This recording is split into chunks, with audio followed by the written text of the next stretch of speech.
गडचिरोली पासून ते कोल्हापूर पर्यंत विदर्भ, मराठवाडा, पश्चिम महाराष्ट्र, खानदेश, कोकण या सर्व इलाक्यातून आम्ही राष्ट्रीय समाज पक्षाचे कॅन्डिडेट काही ठिकाणी 12, काही ठिकाणी 10, काही ठिकाणी 2, काही ठिकाणी असे बहुतांशी नगरपालिकेमध्ये जवळजवळ आम्ही 2,500 एबी फॉर्म वाटले नगरपंचायतचे आणि नगरपंचायत अशा हेतून आम्ही करतोय.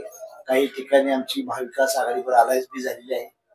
काही ठिकाणी आता काही ठिकाणी स्वतंत्र लढतोय आम्ही, काही ठिकाणी मैत्रीपूर्ण लढत चाललेली आहे, अशी भूमिका चाललेली आहे.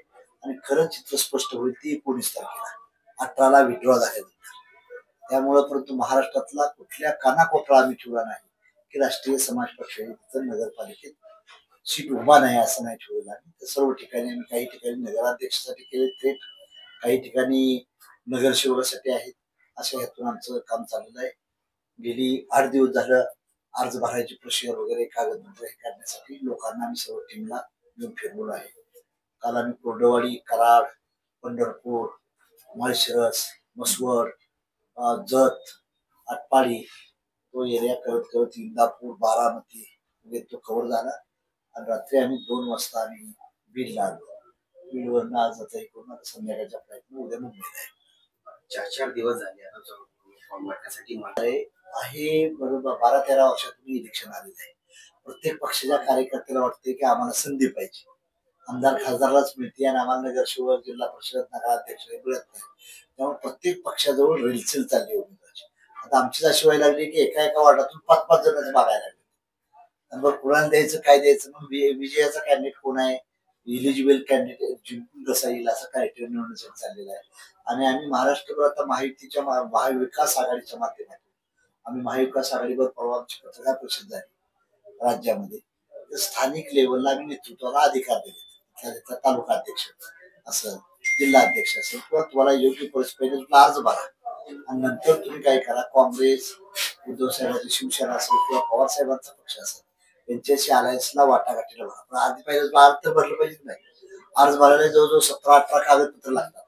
अर्ज भरायची देखील कसरत मोठी आहे. त्यामुळे आम्ही सांगितलं की जे जे आमचे मित्र पक्ष आहेत तुम्ही अर्ज भरा. अर्ज भरल्यानंतर आपण 18ला स्क्रुटिनी आहे, जी पोस्टला आम्ही बसणार आहे, त्यावेळेस आपण निर्णय घेऊ. आहेत ना सर्वच. मात्र तुम्ही त्या मोठं आंदोलन केलं त्यांना कर्जमाफीसाठी. मिस्टर फडणवीस तुमचा बोऱ्या बिस्तर गुंडाळल्याशिवाय आम्ही राहणार नाही असं देखील तुम्ही सांगितलं. मात्र कर्जमाफीसाठी अजून मराठवाडा वाटत. एक लक्षात ठेवायचं, आम्ही कधी असं वैयक्तिक कोणाला बोलायचा प्रश्न येत नाही. आम्ही 3 दिवस आंदोलन केलं. पावसात आम्ही रोडवर झोपलो. आणि ज्यावेळेस आम्हाला 1.5 लाखाची लोकांची रिस्पॉन्स आला, लोक हटण्यात येईल, तेव्हा त्यांनी आमच्याशी बोलणी ठेवली एका बाजूला. एका बाजूला कोर्टाची ऑर्डर काढली आम्हाला काय की तुमचं आंदोलन हटवा. म्हणजे हे बरोबर नाही ना. तुम्ही आमच्याशी काय बोलताय डायलॉग. आम्ही कधी खालच्या लेवलला कधी बोलायची जात नाही. ज्यावेळेस त्यांनी काय केलं, मंत्री आमच्याशी बोलतात की साहेब आम्ही मिटिंगला येतोय, हे येतोय, आले नाही.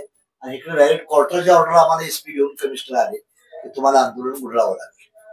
मग आम्ही म्हणजे ठीक आहे, तुम्हाला आम्हाला अटक करायचं. 1.5 कोटी लोक, 1.5 लाख लोक आहे. आम्ही शिकतो स्वतः त्या जेल कुठे आहे तिथे सांगा आम्ही तिथे. आम्हाला हे बरोबर नाही ना. राज्याच्या मुख्यमंत्र्यांची बोलणी चालली गोड आणि तुम्ही एका बाजूला कोर्टाची ऑर्डर करताय काय. एका टाइम्स ऑफ इंडियाच्या पत्रकारानं असं लिहिलं की त्या आंदोलनामुळं जनतेचं अतोनात हाल झालं. अरे दिवसाला 12 माणसं मिळतात, ते अतोनात दिसत नाही का तुमच्या टाइम्स ऑफ इंडियाला, त्या पेपरवाल्याला दिसत नाही का. तुम्हाला 1 दिवसाचं नुसतं आंदोलन हे झालं तरी तुम्ही करताय. म्हणजे रोज आत्महत्याग्रस्त शेतकरी मरतात, ते जर नोंद नाही तुम्हाला. शेतकऱ्याच्या पिकाला हमी भाव नाही. आणि परत तुम्ही काय करताय की आम्हाला अटक करायसाठी या म्हणजे ठीक आहे आम्ही सारी जन आम्ही ज्यावेळी 4-5 मिनिटं चालवलं तर जनता सारी म्हणजे नाही सर्वच आम्हाला अटक करा.